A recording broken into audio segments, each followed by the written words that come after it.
Jimmy's Junkyard Dog, a story by Paul McCann. It was heavy snow that fell from the soggy sky, and all over Mill's End's icy puddles there was a shimmering upon the streets. Apart from the snowmen that lined the pathways through the town, there was a most enchanting sight at the foot of the hill. There, right beside the girls' school, was this massive white architecture. You could have thought that it had been designed by some artistic genius. But no. You could have thought it was left as a legacy for the future generations to remember of some great sculpture of the past. But no. A moment. You may have even thought it was an impression of life on a distant planet, but again, you would be wrong, for in fact, it was just Jimmy's junkyard.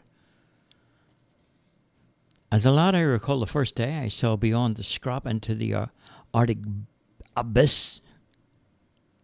That's when I knew I had to scale the fence to go for a wander through the junkyard. So carefully I climbed over the railings, and with my eyes as big as saucers, I fell to the other side, and I was inside Jimmy's junkyard. I felt like I was in a wonderland.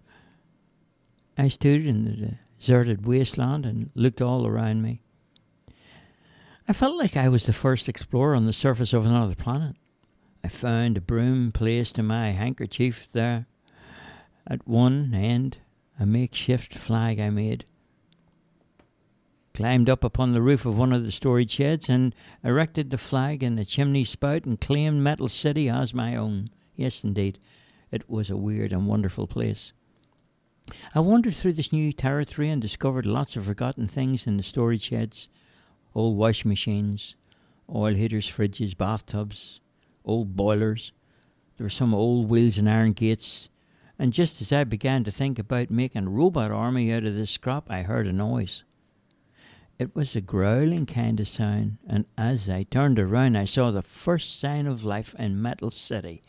Standing before me was this wild beast, growling and snarling at me. I looked into its huge open jaws, and for a moment I saw my life flash before me, and then I saw the chain around its neck. I breathed a little easier now and began to calm down a bit. "Easy now there, I'm not going to hurt you," I said to the junkyard dog that was securely chained to a post near the front office. The more I spoke to the dog, the quieter it became. Eventually the dog sat down and we had an understanding. It couldn't get me, and I wasn't getting any closer to it. After a while I realized that the dog wasn't angry. It wasn't upset or worried. It seemed to almost want me to come over. I trusted my gut feelings and plucked up the courage to go over and place my hands upon the dog's head. "Okay then, my friend, what's the problem?" Tried to free itself from the chain to the post, but it was well secured. So I decided to take the collar off the dog's neck. I knew if the dog turned on me, I'd probably be dead meat, and was really at its mercy. As I took the collar off the junkyard dog, he licked my face. The next thing, the dog raced ahead of me. Every 6 feet or so, the dog stopped and stared and started to bark and waited for me to follow. The dog brought me over to an area where a small caravan was parked on a concrete slab. Beside the caravan was a sign with the words "Jimmy's Office" upon it. Beside the caravan was a gate, and near the gate was a pile of unopened letters. It looked as if no one had checked the mail for quite a while. The letters lay there in a small heap. By the look of the postman, he had just tossed the mail over the gate to some place near the front door of the caravan. He was probably too frightened to venture inside because of the junkyard dog, no doubt. There weren't too many visitors who came to see Jimmy, and he would have rarely unchained the dog, I guess. The junkyard dog was scratching at the front door of the caravan and crying to get inside. Then it came to me there was something wrong. So I shouted out, "Hello, is there anyone there?" I lifted the latch of the caravan door, and then turned the doorknob. The door opened, and I walked inside. Jimmy was lying there on the floor. His hands were tied behind his back, and he was unconscious. The caravan was in a mess, with drawers and boxes upturned, and all their contents scattered upon the floor. The junkyard dog started licking Jimmy's face. Poor Jimmy, he looked a sorry sight. The victim of a robbery, it would seem. I tried the telephone, but it was dead. So I told the dog to stay and raced off as fast as I could to get help. I asked the police if I could go with them because the junkyard dog knew me, and if it saw me, it wouldn't be so worried.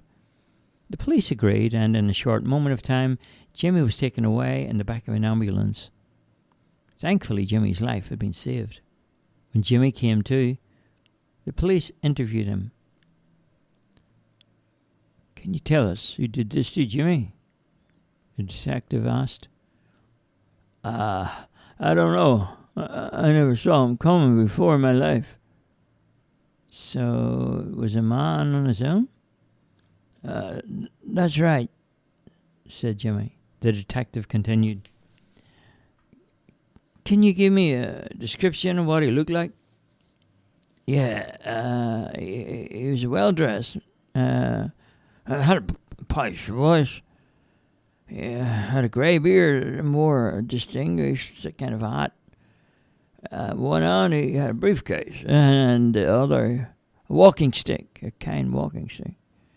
The detective looked puzzled and asked, "Did he rob you of any money?"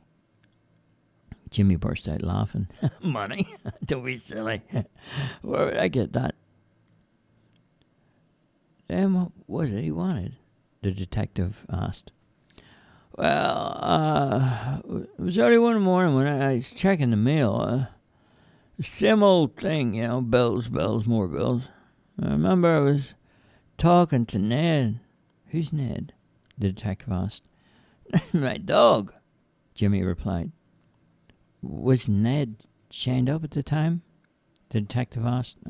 No, actually. I remember the well-dressed man, he shouted from the gate for me to tie him up. And so, as I often do sometimes for the occasional customer or two, I put Ned on a chain." "Was there anything odd about the person at the gate? Or did you suspect anything about the customer there?" "Only thing I thought was, what would someone like him want from a junkyard dealer anyway? As I was saying, I continued opening the mail and came to the office. A well-dressed man, he started to tell me about this plan of his. He said he was a developer and wanted to build a block of flats where my yard was. And he offered me a large amount of money for the junkyard and everything in it. I thought I was a joke or something. Started to laugh." "Did you suspect something wasn't right then?" the detective asked. Jimmy said, Yeah, I guess I did. So I played the fool and tried to get a few questions from this guy about the development. I was hoping maybe to get a bigger offer. Anyway, he didn't begin to get my drift. He got angry, lifted his voice, and started to ask weird questions about the junkyard and stuff. The detective asked, "What kind of questions?" And Jimmy replied, "Well, like, what kind of man would want to live in a junkyard with a dog, and how serious this would be if I never accepted his offer?" I was getting a bit worried at this stage and decided to get Ned. That's when the gentleman produced a map from his briefcase. And he pointed out a highway from north to south. Smack in the middle, pointed to a red dot. That's when he said, "That's your junkyard." Did you believe him? No. And he started asking about an item I collected from a property a couple of weeks ago. He was very interested in a number of old boilers I had acquired. The businessman asked if I could show him where they were. and if he could buy them back. I thought there was something fishy going on. So, what did you do? I told him, sold the boilers. But no, not the ones he was after. Then what? The detective asked. Then, as he handed me a large sum of money for the boilers, he told me I should clear out before the end of the week. Next thing I knew, he brought his walking stick down upon my head. That's the last thing I remember. Can you show me where the boilers are that he was after? The detective asked. Jimmy replied, Sure I can. With a strong contingent of armed police, they kept watching the junkyard. Jimmy took the detectives to an old shed and pointed out about a dozen boilers lying there. Is that them, Jimmy? It's them, all right. I marked them all with a blue dot because they were a lot heavier than normal, and I was going to check them out, see what kind of metal they were. That's why they're here, separated from the rest of my stock. Slowly, the secret was revealed. The mystery of the old boilers was uncovered by the forensic team. Their investigators produced inner steel cases within the boilers that were loaded with narcotics. The boilers were removed by mistake from an old ship that was laid to rest in a dry dock. Instead of being collected by 5 international drug barons, the boilers were collected by some crazy old junkyard man by the name of Jimmy. Now the police lay low and waited for someone else to surface from the underworld to collect the boilers. Yeah, after some good detective work, the police made their arrest. The deadly cargo had been prevented from hitting people on the street. Jimmy had been given a new identity and a new business to run. The police rewarded Ned and Jimmy with a Medal of Honor, and once a week he called in to see me. The police even gave me a Medal of Honor, and I often took Jimmy's dog for a walk in the park. Jimmy's Jukebox now was the most popular music shop around and was said to have the best collection of heavy metal music in the world. The end.